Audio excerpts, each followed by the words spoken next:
चाललंय मला काय कळत नाही. सरकार काय आहे की नाही?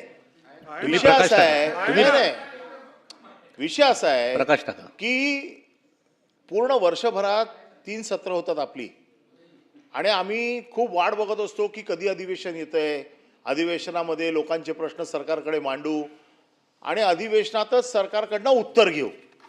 आता असं झालंय की सरकारकडे तुमचे काय प्रश्न असतील तर तुम्ही या, आपण एक बैठक घेऊ.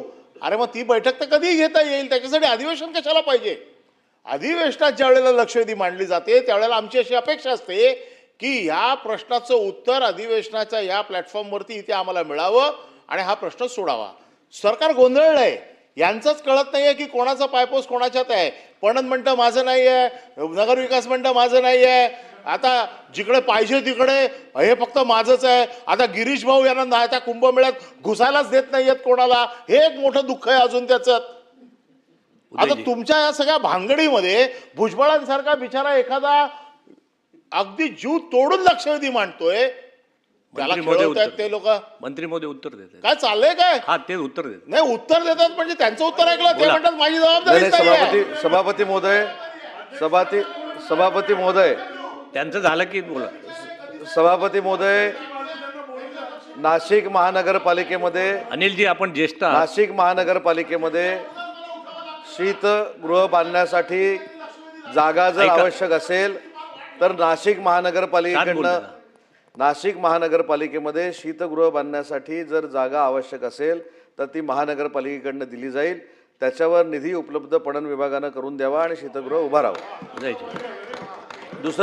दुसरे महत्त्वाचा मुद्दा, अनिल परब साहेबांचा अजून एका विषयाचा मी खुलासा करतो की सगळं आमच्याकडे राहावं असं जो आमच्यावर आरोप होतोय तसं विरोधी पक्षनेते सुद्धा आमच्याकडेच राहावं असं देखील तिकडे चाललेलं आहे.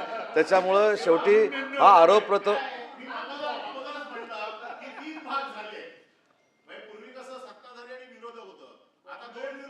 एक तिसरा विरोध, म्हणजे सत्तेमध्येच 2 भाग झाले. पूर्ण समाधान झालं आहे असं मला वाटतं. विरोधक पाहिजे असेल त्यांना तर भारतीय जनता पक्षाने विरोधी पक्षनेता पण त्यांच्याकडे द्यावा.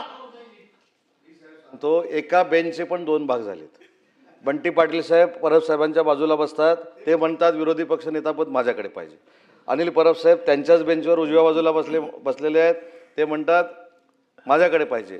आणि भाईसाहेब अतिशय चांगल्या पद्धतीनं गंमत बघतायत, त्यांना माहिती आहे या दोघांच्या भांडणात माझ्याकडे पण येऊ शकतं, हा विश्वास भाईंना पण आहे. त्याच्यामुळे सगळीकडेच हे चाललेलं आहे. पुढचा काय करू?